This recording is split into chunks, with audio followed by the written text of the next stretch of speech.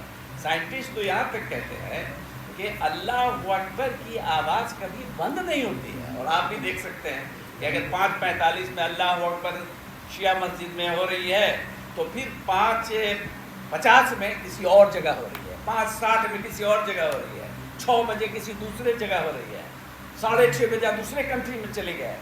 تو اس طریقے سے یہ ایک روٹیشن جو ہے وہ کبھی اللہ اکبر رکنے والا نہیں ہے۔ جو رسول اللہ نے پیدا ہوتے ہی کہا تھا اللہ اکبر، وہ آج اللہ اکبر 50 سے زیادہ کنٹری میں مسلمانوں کا ہے، اور جو جماعت 3 آدمی سے رسول اللہ نے شروع کی تھی وہ جماعت آج کیا ہے آپ دیکھ سکتے ہیں کہ کتنی بڑی جماعت ہوتی ہے۔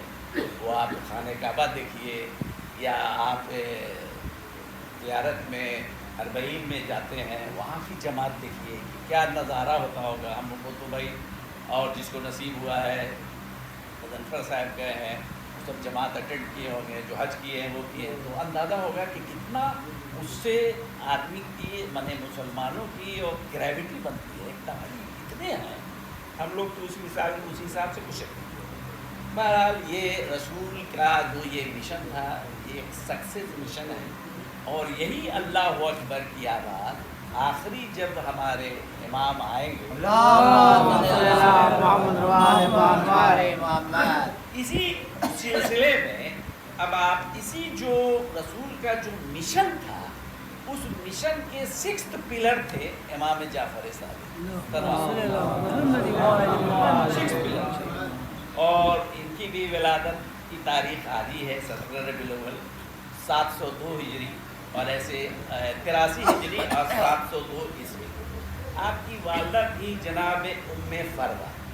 اگر ان کی آپ آگے بڑھیے گا تو جناب ام فروہ بنت قاسم بن محمد بن ابو بکر، اس لیے لوگ فرماتے ہیں اور بھی عالم کہتے ہیں کہ سیدھا سیدھی اس طریقے سے کچھ بات ہم آپ بول دیتے ہیں تو وہ نہ بولنا چاہیے۔ اس کی وجہ یہ ہے کہ جناب ابو بکر کی جو فرزند تھے محمد، وہ ان کی کفالت کیا تھا رسول اللہ، یہ حضرت علی نے کیا۔ انہی محمد کے بیٹا تھے قاسم، اور انہی قاسم کی بیٹی تھی جناب ام فروہ، اور ام فروہ کی بطن سے ہی امام جعفر صادق کی ولادت ہوئی۔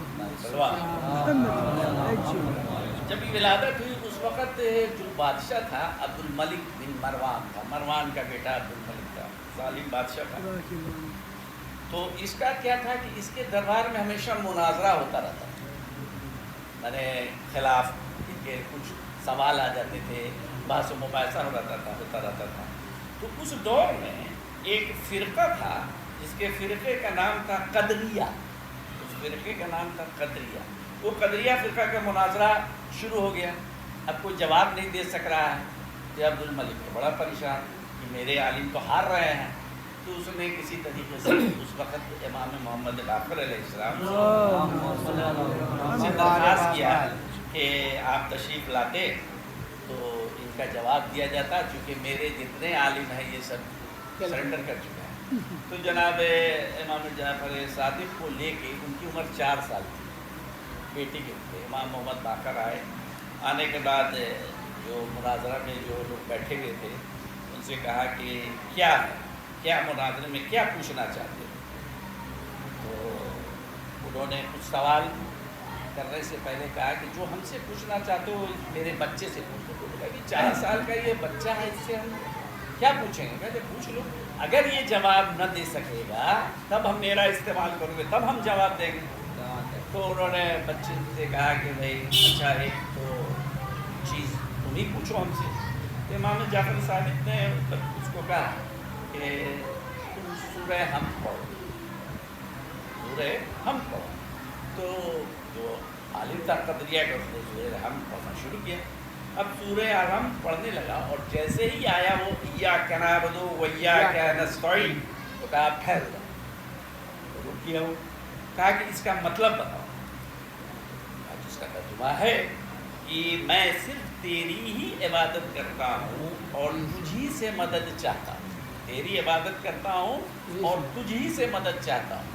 اور قدریہ کا جو فرقہ تھا اس کا اعتقاد اس بات پر تھا کہ خدا بندوں کے معاملات میں دخل نہیں دیتا ہے، خدا بندوں کے معاملات میں دخل نہیں دیتا ہے اور کچھ نہیں کرتا ہے بندوں کے معاملات میں، اس کے بندوں کے کسی امر میں اس کا کوئی دخل نہیں۔ تو اب جب یہ کہا کہ اب ٹھہر جاؤ اور میں تجھی سے مدد مانگتا ہوں، تو انہوں نے امام جعفر صادق نے کہا کہ اب اس کا جواب دو کہ جب تمہارے عقیدے کے مطابق تمہارے کسی معاملے میں خدا کو دخل دینے کا کوئی حق نہیں ہے تو اس سے مدد کیوں مانگتے ہو؟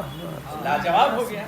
بات تو صحیح ہے کہ مدد مانگتے ہو، کہتے ہو دخل بھی نہیں ہے، لاجواب ہو۔ مختصر یہ کہ وہ شکست ہوا، اس کی شکست تسلیم کیا اور یہ عبد الملک بڑا خوش ہوا۔ یہ امام جعفر صادق کا یہ ایک واقعہ ہے۔ دوسرا واقعہ ان کا یہ سن لیجیے کہ ایک صحابی تھے، ان کا نام تھا بشر ثابت۔ امام جعفر صادق ایک صحابی تھے، ان کا نام تھا بشر ثابت، کافی دولت مند آدمی تھے۔ ایک بار امام کا گزر امام جعفر صادق کا ان کے گھر کی طرف سے ہوا تو دیکھا کہ کچھ رقص و سرور کی آواز آ رہی، اور باقی سے پوچھا کہ یہ کیا ہو رہا ہے؟ انہوں نے کہا کہ مولا ایسا ایسا ہے، جلدی چلو یہاں سے، جلدی چلو، آگے بڑھو۔ جب بصر صاحب کو یہ معلوم ہوا کہ امام آئے تھے اور چلے گئے، یہ دوڑے ہوئے آئے ننگے پیر اور آ کے پیر پہ گر گئے، معافی مانگا، مولا ہم سے غلطی ہو گئی۔ اس کے بعد ان کا یہ ایک عمل رہ گیا کہ گھر جب واپس آئے تو جتنی جائیداد تھی وہ سب فقراء میں تقسیم کر دی۔ میں نے ان کو اتنا جھٹکا لگا، اور کبھی چپل نہیں پہنتے تھے، ننگے پیر رہتے تھے۔ تو وہ ایک طریقے سے ان کی میں نے ندامت اور ان کو میں نے اس طریقے سے معافی مانگی کہ مولا نے معافی کر دیا ہوگا۔ اس کی وجہ یہ ہے کہ جب یہ سڑک پر چلتے تھے تو روڈ بہت صاف، سڑک بہت صاف رہتی تھی۔ پہلے یہ تھا کہ جانور ہر جگہ غلاظت کر دیتے ہیں، تو یہ روڈ صاف رہتی تھی اور ننگے پیر چلتے تھے۔ تو ایک پرکار کا واقعہ یہ ہے کہ لوگوں نے دیکھا کہ ایک دم صاف صاف ہے، اب ایک دم غلاظت بھری ہوئی ہے، تو لوگ سمجھ گئے کہ بشر صحابی کا انتقال ہے۔ مطلب یہ کہ اتنے بزرگ صحابی تھے اور ذرا سی غلطی پر امام ناراض ہو گئے، اور امام نے جب معاف کیا تو اس بلندی پر پہنچ گئے کہ جانور بھی ان کو پہچاننے لگے کہ ادھر سے بصر صحابی کی گزر ہوتا ہے، لہٰذا ہم کو غلاظت نہیں کرنا ہے۔ اور جب انتقال کر گئے تو بھول کے غلاظت ہی غلاظت۔ نعرہ سلوان۔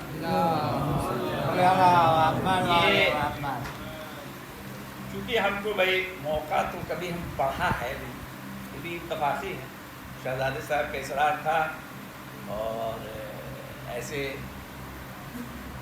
تقریر وقریر بہت کیا ہے، کیونکہ ٹیچنگ پروفیشن میں رہے، بہت جگہ رہے، کچھ NCC میں رہے، بہت سارا کانفرنس وغیرہ اٹینڈ کیا، اسپیچ دیا، اس لیے اس میں ہم کو کوئی گھبراہٹ نہیں ہوتی کہ بھائی اسپیچ دینا ہے کہ قومت میں رہے ہم کر دیں گے۔ اس لیے بڑے بڑے ٹیچروں کے بیچ میں ہم نے بھی اسپیچ دیا ہے، لیکن یہ ہے کہ بھائی یہ فرش ایسا ہے کہ اچھے اچھے بیٹھتے ہیں تو یہاں ہلنے لگتے ہیں۔ تو بات تو صحیح ہے، کون بیٹھا ہے کیا بیٹھا ہے۔ بہرحال آپ کے حضرات کے دعا کے لیے ہاتھ اٹھائیے، اور آج سے ہم بھی یہ عہد کرتے ہیں کہ